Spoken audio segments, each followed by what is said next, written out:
My brother-in-law enjoys being a jerk and insulting others, saying he's just being honest, but now he's crying wolf after he got verbally slapped out of all our family outings by my wife. Posted by you/thrower_annoyingbull. This is a throwaway account, as I have work colleagues on my main account that I don't want knowing about my family drama, and the spelling will be rubbish because I'm fuming right now. Obligatory note, all names have been changed. So, for the backstory, I, 36F, am married to the love of my life, K, 36F. We met when we were 17. She was out and proud, while I was still in the closet, so we didn't start dating until I came out at 21. We got married in 2019 and have an adopted 4-year-old son, Jack. This becomes relevant in a minute. My sister, Sarah, 27F, has a long-term boyfriend, Steve, 28M, who the family cannot stand. They've been together for 8 years, and the whole family has hated him from the first time we met him. He is rude, obnoxious, arrogant, and an all-around crappy human being. He's the type who claims he's just honest, but if someone is honest back to him, he flips out and sulks like a toddler. In fact, my toddler is better behaved than he is. He isn't abusive to Sarah and doesn't direct these comments toward her, it's just the rest of us. He's actually a good partner to her and treats her well, which is his one redeeming quality. My dad and Kay hate him the most and will do anything to avoid him at family gatherings. Kay usually just ignores him and brushes off anything he says to her, as she doesn't like conflict. However, there have been a few occasions when she's said something back, but it's usually in a joking manner, which amuses my dad to no end. My mom is a peacemaker and will do anything to avoid drama, so she just changes the topic whenever he starts. But she and my grandparents all hate him just as much as the rest of us. Sarah is the only one who obviously doesn't hate him. Our son's birth mother, Tess, was Kay's best friend, who sadly died in 2021. This was a real shock, as she had an underlying heart condition that she didn't know about. She simply went to sleep one night and never woke up. Jack had been left alone in his cot all day, screaming for his mum, before Kay got worried that Tess wasn't answering her texts, and went to their house to check on her. She found Jack in his cot and Tess in her bed. We adopted Jack because no one in Tess's family was in a position to take him in. We raise him as our own, but he knows who Tess is. Obviously, this is a very sensitive topic for Kay, as it was so traumatic for her and Jack. Now, onto what happened last weekend. It was the anniversary of Tess's death on Saturday, so Kay, Jack, and I went to visit her grave. Kay is always quiet after visiting her, and this time of year is especially hard for her. On Sunday, we had a family gathering at my parents' house. These happen every couple of months as a way for everyone to catch up. At first, nothing was out of the ordinary. Kay and my dad were off to the side talking as usual, though I could see that Kay was obviously struggling. My dad and she went for a walk so she could clear her head, something they've done before, so nothing unusual. However, Steve had an issue with this and asked why they had left and why he wasn't invited to walk with them. I explained about Tess and said Kay just needed a minute. This wasn't good enough for Steve, though, and he said she should have gotten over it by now. At this, my granddad, who is naturally a very quiet guy, said that his best friend had died over 20 years ago, and he still had days when he missed him so much it hurt. You don't just get over something like that. Steve shut up after that. Kay and my dad came back, and she was in a much better mood. We all sat down at the table for our late lunch and started chatting. Everything was fine at first until Steve started trying to intrude into Kay's conversation with my granddad. When it was obvious they weren't going to include him, he very loudly stated, "This is bullcrap. She's getting all the attention from everyone because her friend died 3 effing years ago. Get over it, for F's sake. We're all sick of hearing about it." The whole table went silent, and I took one look at Kay and knew she was about to go off on Steve. Only it didn't happen the way I thought. Rather than exploding at him, she looked at him very calmly and said that she and Granddad weren't talking about Tess, they were making plans to take him to the Christmas markets, but if he wanted to be a prick, then no problem. She then went on to tell him that everyone in the family hates him because he's a toxic, narcissistic prick. That whenever he can't come to a family gathering, the whole family is much happier. That there's a reason he has no friends and that even his own family can't stand to be around him. That reason is that he's rotten from the inside out, and Tess may have only been on this planet for 32 years, but she made a bigger impact on people than he would if he lived until he was 150. That her funeral was packed with people because she was so loved, whereas he'd be lucky if anyone other than Sarah was at his. After that, she got up and went to the back garden, and I followed her. A few minutes later, my dad came out and said that he'd told Sarah and Steve to leave. We went back inside, and Kay apologized to everyone, saying she should have just kept her mouth shut. Everyone other than my mum told her what she'd done was right and that it was about time someone told him. My dad then found it hilarious that a lesbian had been the one to tell him straight, which lightened the mood a lot. We spent the rest of the afternoon there before going to pick Jack up from Kay's mum's house, as she'd had him overnight on Saturday for us. The reason I'm making this post is that yesterday, I got a call from Sarah saying that she and Steve wanted an apology from Kay or they weren't going to Christmas. When I reminded her that we wouldn't be at Christmas either, as it's our year to spend it with Kay's mum, so it made no difference to us, she got really upset. She said she wanted an apology because Kay was way out of line. I said she wasn't and that I wouldn't even contemplate asking her to apologize because I agreed with everything she said, and so did everyone else there. She ended the call, and I just went back to work. Then today, my dad called me and asked if Kay's mum would mind a few more for Christmas, as he was refusing to spend it with Steve. So, he and my granddad needed somewhere else to go. Apparently, after Sarah had called me, she called Mum and started ranting. My mum told my dad to get Kay to apologize, which he refused, and they had an argument. My dad has now decided he's done with Steve, even if it affects his relationship with Sarah. He's not having it anymore. My mum wants Sarah there, but Sarah won't come without Steve, so my dad is going somewhere else, and my granddad agreed with him. I texted Kay's mum, and she said they were welcome, so now my mum is furious and saying that my dad and Kay are ripping the family apart. So, basically, this has turned into a crap show. Kay has said she will apologize if I want her to, just to keep the peace, but I've told her no way. Everything she said was true. I just don't know where to go from here. The people in my life all hate Steve so much that Kay could have physically attacked him, and they'd still think she was in the right. So, that's why I'm asking internet strangers who might have dealt with difficult family members, what can we do to get to a place where we can be around each other amicably? I'm struggling to see a way right now. Wow, I didn't realize how long this got until I went to post it. Sorry about that. Up in the comments. If it were just Sarah upset, I wouldn't care, but it's my mum. She tries so hard to keep the whole family together, and she is devastated by what's going on. One of her favorite things to say is take the high road and rise above it. I just feel like enough is enough. Steve and Sarah don't see anything wrong in what he's done. It was just him being honest. I'm sick of the high road, I've been on it for 8 years. I'm happy on the low road now. Update 8 days later. Hi, I know how much this community loves an update, so I thought I would give you one as things seem to be sorting themselves out, kind of. After I wrote my last post, a few things happened over the next couple of hours. The first thing was that I spoke to my grandparents on my mum's side. They were there when this all happened, but they're like my mum and just constantly try to keep the peace, that's where she gets it from. They were supposed to be spending Christmas with my mum this year, but they changed their minds and decided to spend it with my uncle instead. They have made the decision to not be around Steve either, as he causes too much drama. They asked if they could come and see us and Jack on the 23rd before they head off to my uncle's, which I happily agreed to.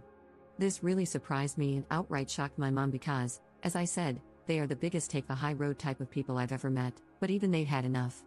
The next thing that happened was my dad called to let me know that Steve and Sarah had now decided they want Kay to make a public apology in front of the whole family and admit she was lying, and that the family loves Steve. He was laughing as he told me this and called them delusional, so any small chance of a superficial apology went out the window. The third thing that happened was Jack getting home from after-school club with a recorder that I am sorely tempted to shove up the teacher's backside. So, all in all, it wasn't a great day. Through talking to people on here, I also realized that Steve has been trying to push Kay and me out of the family. He's been organizing trips that he knows we wouldn't be able to go on. We wouldn't have gone anyway, as a weekend away with him sounds worse than a paper cut to the eyeball. He's also constantly trying to get my dad away from Kay whenever we're all together. I think this is because he's jealous of Kay and Dad's relationship, as they're very close and go on trips to classic car shows several times a year together, usually with my granddad as well. Anyway, things went quiet for a few days until the weekend. Our town has a big Christmas fair that runs from November through December, and we always go to it with Mum, Dad, Granddad, and Kay's mum. We decided to cheer my mum up a bit by going on Sunday and then going out for dinner after. My mum was told that if Sarah or Steve showed up, we would all leave, and she promised they wouldn't be there. Things were a bit awkward at first but settled after a while. At one point, Jack got my mum and Dad to take him on the giant snow slide. As my mum walked back over to us, she had tears in her eyes. I pulled her to one side to see what was going on, and she said that while waiting in line, Jack had said he was happy Uncle Steve wasn't here. When my mum asked why, he said that Uncle Steve was a bad man. My mum tried to say he wasn't, but in typical stubborn 4-year-old fashion, he argued and said he'd learned in school that people who say mean things all the time are bad people, and Uncle Steve says mean things all the time, so he's a bad man, and he didn't like him. There had been a case of bullying in his class a few weeks ago, and the teacher had done a lesson on how wrong bullying is, so I think that's where this came from. This finally broke through to my mum. If even a 4-year-old can see what a horrible prick the man is, then she had to as well. She said she felt stuck because she hated Steve and agreed with everything Kay has said, but she loves Sarah and doesn't want to isolate her. I told her I would always be there for her, but I wasn't putting myself, Jack, or Kay through being around Steve again, and she needed to think about what she wants, not what I want, or Dad, or Kay, or Jack, or her parents, or Sarah, or Steve, but what she wants. She went quiet and then said that Kay's mom had told her she was welcome at hers for Christmas if she wanted to and that she could decide on Christmas Day if she wanted. Kay's mom would save her a plate. We went back to the group, and a little while later, I saw Mom and Kay's mom having a deep discussion while walking behind us. Neither will say what they talked about, but Mom seemed a bit happier after their talk. They have also been talking since, as yesterday my mom told me that she will be coming to Kay's mom's for Christmas, and they've been talking about going shopping together next week. When Mom told Sarah after calling me, Sarah predictably lost her mind and said Mom was choosing us over her. My mom told her she was choosing to have a good Christmas rather than being belittled and made miserable, all for the sake of Steve and his so-called honesty. Sarah then called me and asked if I was happy that I'd won. She then did the unforgivable and used a few homophobic slurs toward me and Kay and called Jack the product of a WH-re. I ended the call, blocked her everywhere, and then let my family know what had happened and that I never wanted to speak to her again. They're all as appalled as I am, and Mike Annie, Mom's mom, called Sarah and apparently told her she was dead to her, as she won't have a bigot in the family. Sarah has been trying to reach out to apologize because she knows she has stepped over the unforgivable line, but I've just kept blocking the fake accounts she's been making on Instagram. Steve tried reaching out to my dad after this, and when he eventually answered, Steve tried to say that Sarah was just angry and didn't mean it. According to Mom, Dad ended up giving him a verbal lashing and told him he was the worst thing that had ever happened to Sarah and our family. My dad has told Sarah he is disgusted with her but will be there for her if she leaves Steve. Until then, good luck. Mom has gone low contact as well but wants to keep the door open so that Sarah isn't completely isolated. I had a few people saying that Steve may be abusive toward Sarah, but I really don't think he is. He usually acts like a prick when the attention isn't on him. He knows that when he says obnoxious things, all the attention is on him, and he revels in it.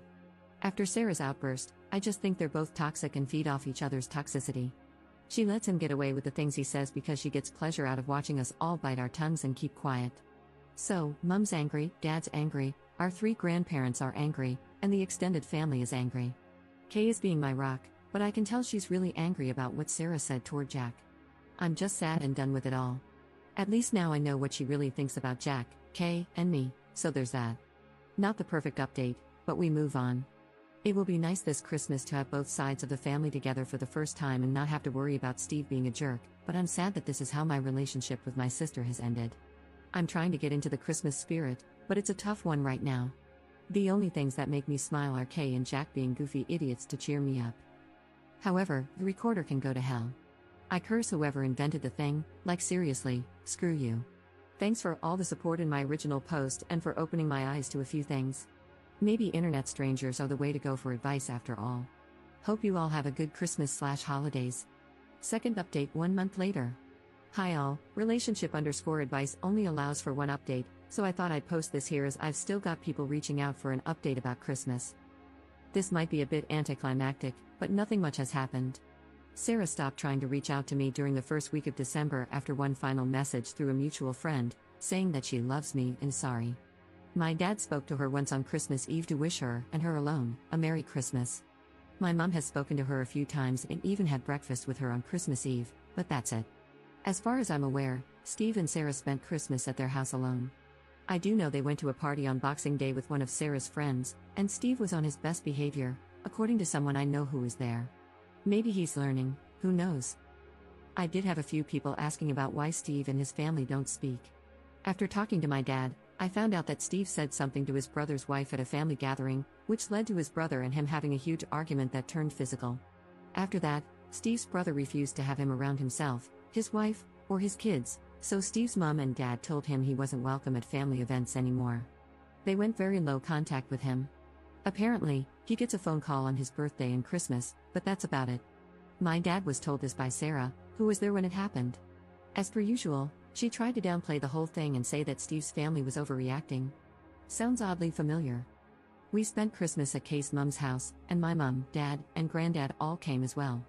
My mom and Kay's mom haven't ever really spent a lot of time together, but they have been recently, and they've become good friends, meeting up for lunch and going shopping together a few times. It's a bit of an odd pairing, as my mum is very straight-laced, and Kay's mum was a punk when she was younger and is now really into Wicca and natural healing. Seeing my mum dressed in her Sunday best and Kay's mum in her Sex Pistols hoodie is an odd sight, but they get along great, so that's nice. Christmas overall was good, nothing special, just relaxing. Without Steve being around, there was no need to be on edge. Jack was very spoiled and loved every second of it. I'll be honest and say I miss my sister a lot, and part of me really wanted to call her on Christmas Day, but I know I can't have her in my life right now. That's about it, really, all very boring. I still want to launch Jack's recorder into the sun, but he loves it, and his rendition of London's Burning is improving. Listening to 26 4 and 5-year-olds enthusiastically try to play London's Burning on recorders at the Christmas nativity play was one of the funniest things I've ever seen. That got the biggest cheer of the night, that's for sure. I hope everyone had great holidays and has a brilliant new year. Commenter. This is not a recommendation, however, a dog can really do a number on a recorder. Great chew toy, just saying. Ops response. Funny you should say that. We have been offered a rescue puppy that will be ready in a few weeks, so if we get one, he or she could solve our problems.